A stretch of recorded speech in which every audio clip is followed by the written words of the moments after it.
Last time on the dive shop, the team prepared to welcome Caribbean Reef Buddy program back to the shop. This is an excellent marine conservation learning experience and one we really enjoy supporting. Dean and Gary also got creative, building our first bruv. Nora did some more diving, and we welcomed new team member Squid to the shop.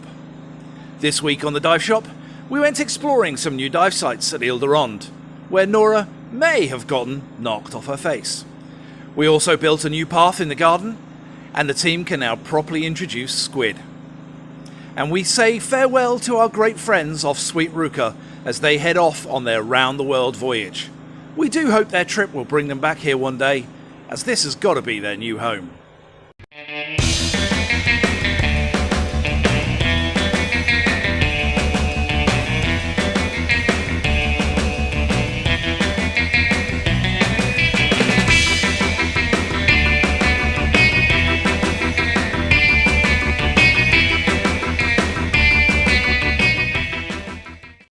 So, we went to Isle Du Rhonde again.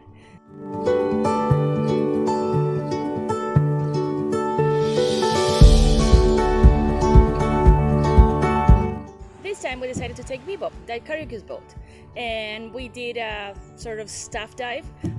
Me, Gary, Dean, and Corinne, friends with Muriel from Dive Carriacou. We had a great time. The ride was a little bit bumpy and a little bit rough, but once we got there, I have to say, Gary timed it perfectly. Absolutely no current. It was just lovely. And the first dive, we decided to do it as a decompression dive. I did the advanced Nitrox a while ago with John. Me and Dean did it. So we decided to do the first dive as the first decompression dive for me. That was my deepest dive ever at 44.3 meters. And I had a really good time because I'll show you the video first. You can hear it.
Well, as you can notice, I think I got narked off my face.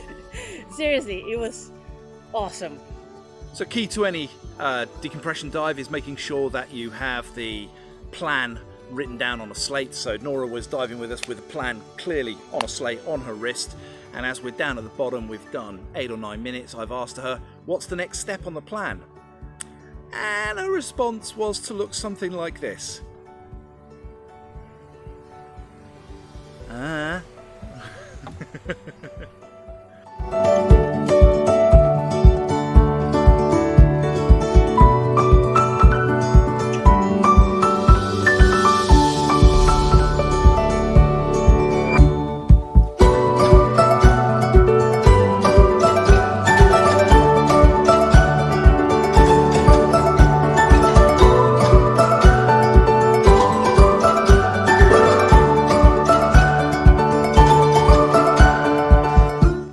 Then for the second dive, we went lionfish hunting, and it was full of lionfish. I think we got like, I don't know, 30 pounds maybe, full zookeeper. So we all had an amazing time at Isle Du Rhonde.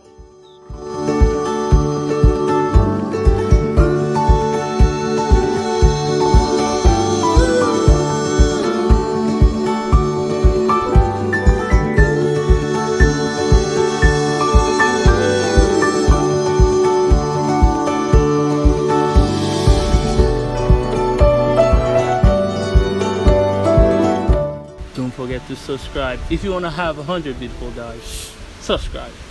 Smash down on the subscribe.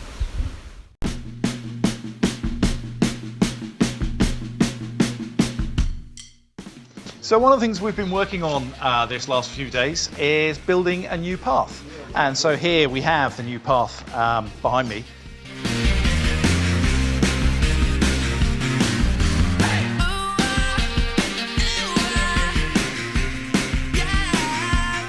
It's a path that we've built that's coming around the side of the dive shop and connecting the dive shop to Rosa's, which is the hotel next door, and the guest house next door that we're starting to use. Why do we build it? Well, we want to use this area a little bit more for entertaining and for chilling out in, and so it makes a lot more sense for us to have a nice clear walkway that goes between it. So between Dean, Squid and myself, we had a great couple of days of clearing an area and putting down this awesome path.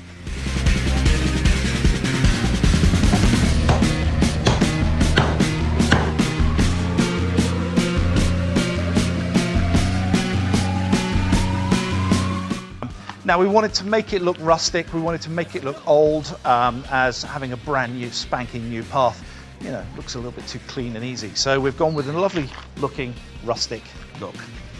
We're really happy about it.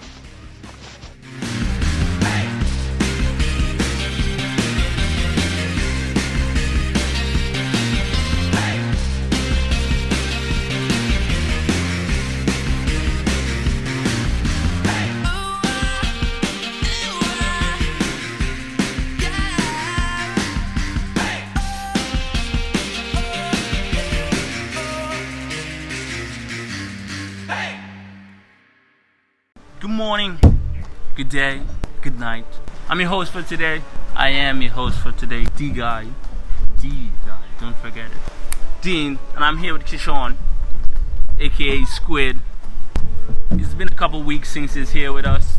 I wanted to find out how is it going for him and his experience and his thought and the whole Welcome to Deefer Diving show. What do you say? Coming in from whatever previous job you've been doing into here. How was that transition for you? Well, it's kind of good. Getting in deeper diving to learn how to dive and see fishes in the sea, riffies, wrecks, and enjoying being a boat skipper.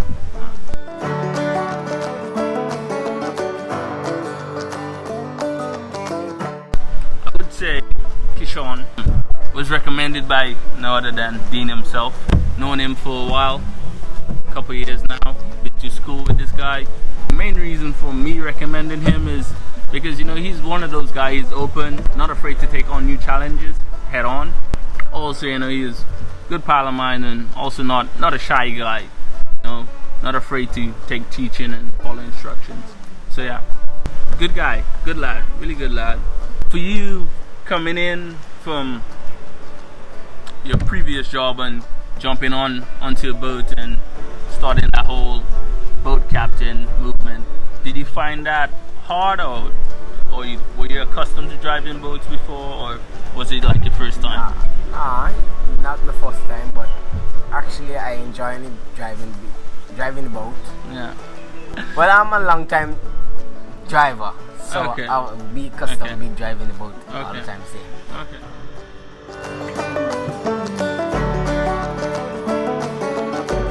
My next question for you is also, I know for me that was like the hardest part about Yeah.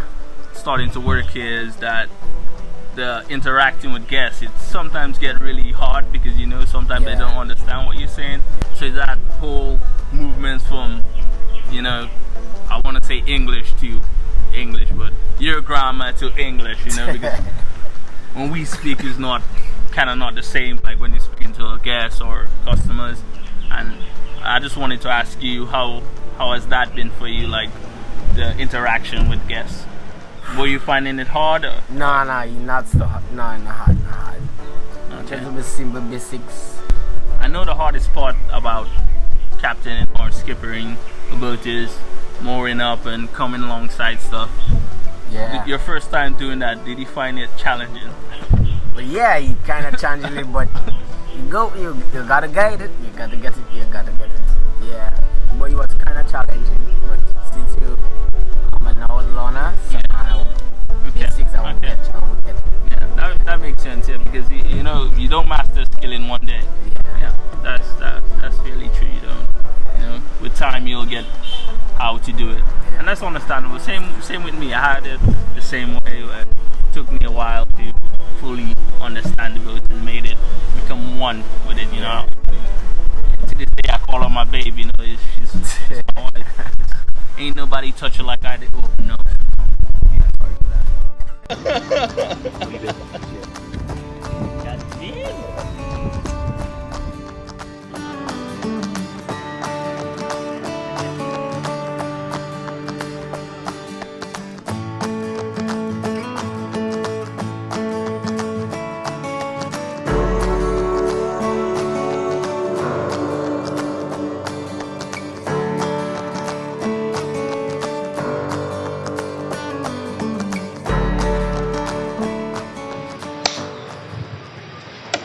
I'll let you start this time. Okay. Okay, so we had a couple of very good friends, Kate and Curtis. They were here for, I don't know, like 9 months. They kind of got stuck here because of COVID stuff and all the borders being shut everywhere. But they are on a around the world trip with their boat, Sweet Ruka. And they got here in August last year, and they have been doing a lot of diving with us, and we did a little bit of sailing with them, and it's been really, really fun.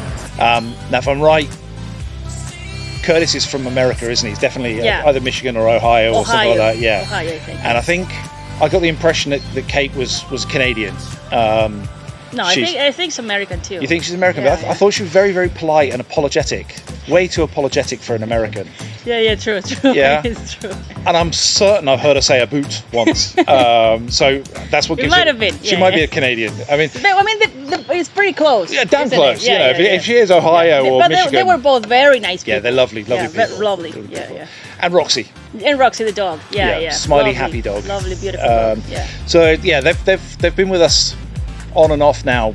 Yeah, about 8-9 months, and we've had a lot of amazing dives. Curtis, especially wreck diving. I was just about to say, Curtis loved his wrecks, and we've managed to dive the Troll more times in the last 6 months than we've dived in the last 3 years. It's been fantastic, and particularly when he's knocked off his face and thinking he found some ropes which weren't ropes at all. But hey, that's tools. Yeah.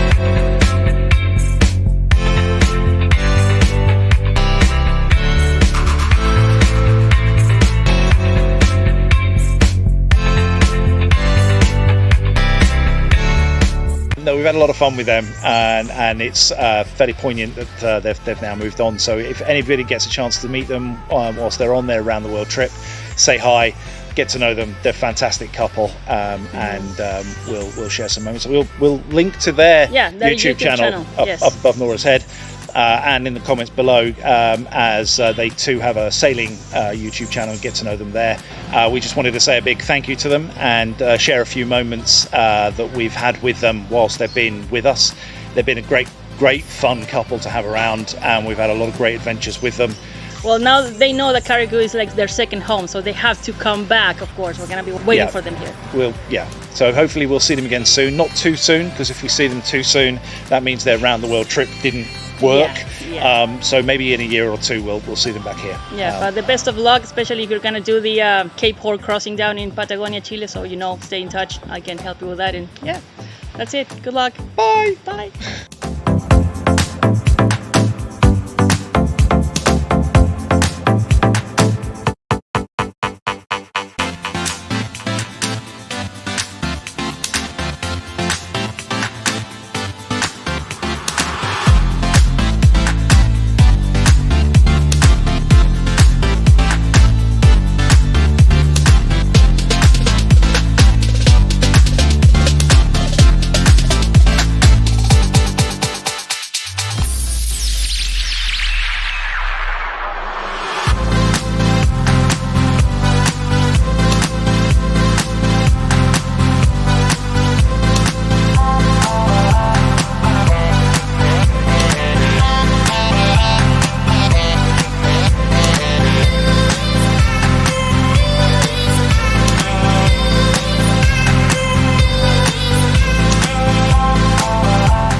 watching this video, guys.